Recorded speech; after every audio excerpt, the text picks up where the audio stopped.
Hi, and welcome to Foundations of Adult Education, Part 3 by Ken Biddington. For instance, practical reasons to learn. Most adults are looking for practical, problem-centered approaches to learning. Many adults return to continuing education for a specific practical reason, such as entering a new field.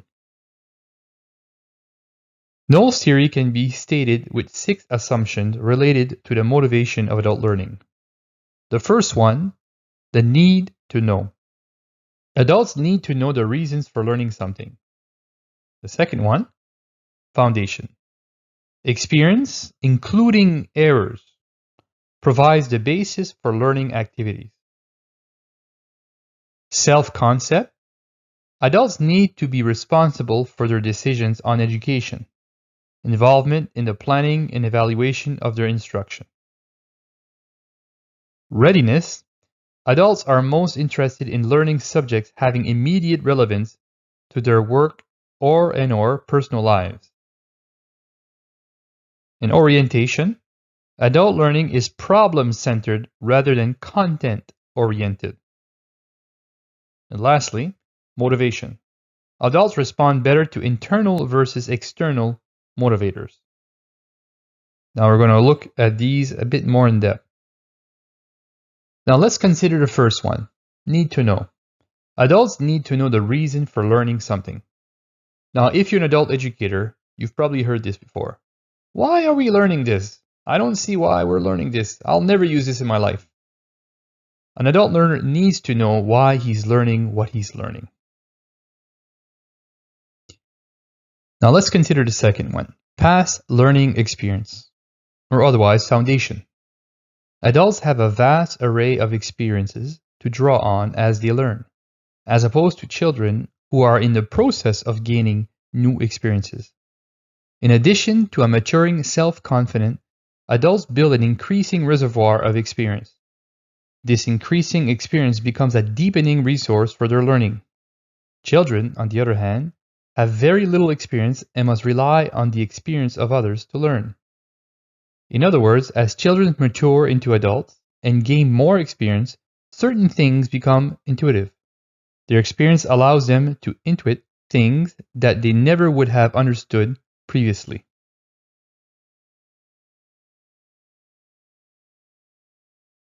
The third one, self-concept. Because adults are at a mature development stage, they have more secure self-concept than children. This allows them to take part in directing their own learning. As a person matures from a child to an adult, their self-concept also matures. They move from being dependent on others to being self-driven and independent. In other words, maturity leads to growing independence and autonomy, whereas children are fully dependent on others for learning and understanding. Adults learn and understand independently. Knowles describes a maturity this way, in which individuals take the initiative with or without the help of others in the diagnosis of their learning needs, formulating learning goals, identifying human and material resources for learning, choosing and implementing appropriate learning strategies, and evaluating learning outcomes. The fourth one, readiness to learn. Many adults have reached a point in which they see the value of education and are ready to be serious about and focus on learning. As an adult moves into various social roles, employee, parent, spouse, citizen, etc., their readiness to learn becomes oriented towards these roles. Consider how this plays out in life.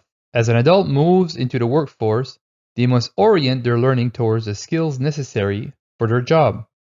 As they become a parent, they suddenly must learn all that involves in taking care of children. New roles require new knowledge. Number 5. Practical reasons to learn. Orientation. Adults are looking for practical, problem-centered approaches to learning. Many adults return to continuing education for specific practical reasons, such as entering a new field. When a person is young, their application of a subject is postponed and their orientation is subject-centered. For example, when someone takes algebra in the ninth grade, they don't normally apply it immediately to a real-life problem.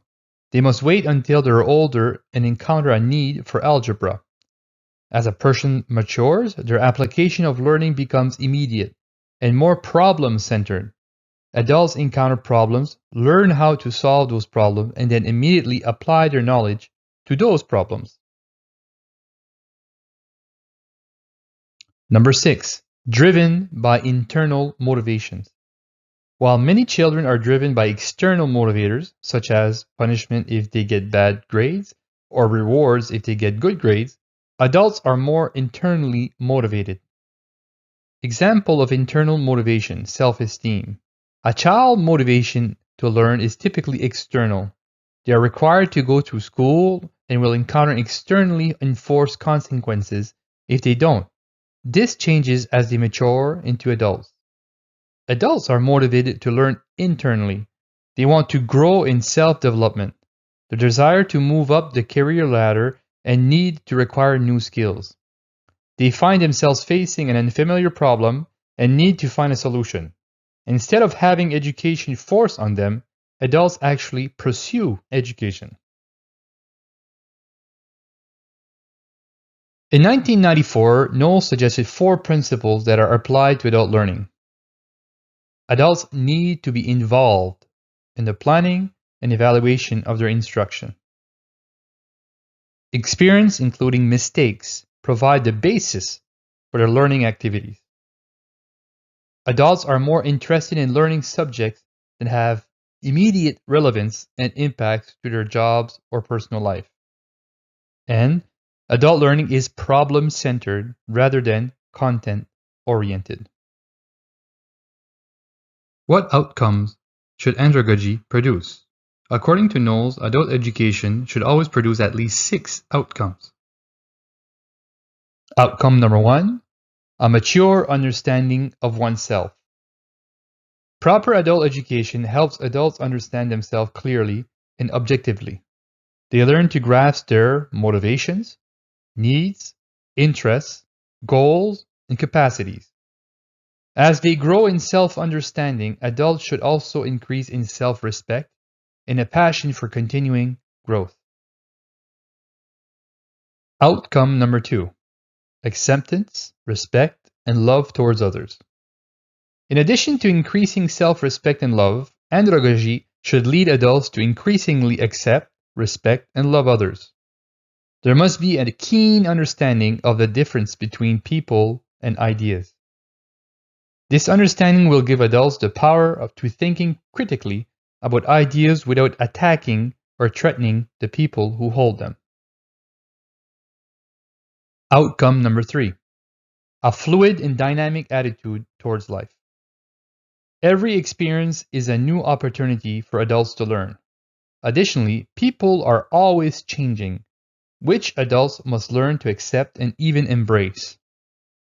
When combined, this means that adult learning should create a dynamic, even passionate attitude towards life that causes people to embrace every new experience as an opportunity to learn. Outcome number 4, understanding and reacting to causes, not symptoms. Typically, when a problem arises, people respond to the symptoms. Proper andragogy should change this. Rather than only seeing symptoms, adults should be able to see beneath the actual root cause of the problem. Once they understand the root causes, they can appropriately react. Outcome number 5, understanding human experience.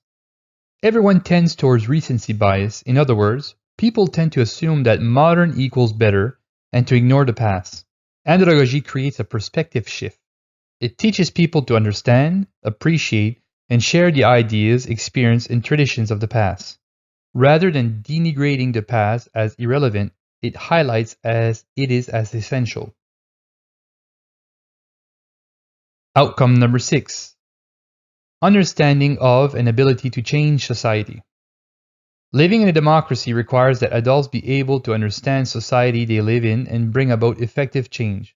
Thus, proper adult education educates people on the social order and how that social order is shaped. Conclusion.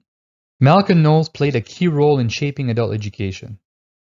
He was the first individual to attempt to create a comprehensive theory of adult education and develop that theory throughout this life. As P. Jarvis commented, as a teacher, writer, and leader in the field, Knowles has been an innovator, responding to the needs of the field as he perceived them, and as such, he has been a key figure in the growth and practice of adult education throughout the Western world this century. Yet, above all, it would be perhaps fair to say that both his theory and practice have embodied his own value system, and that is contained within his formulation of andragogy.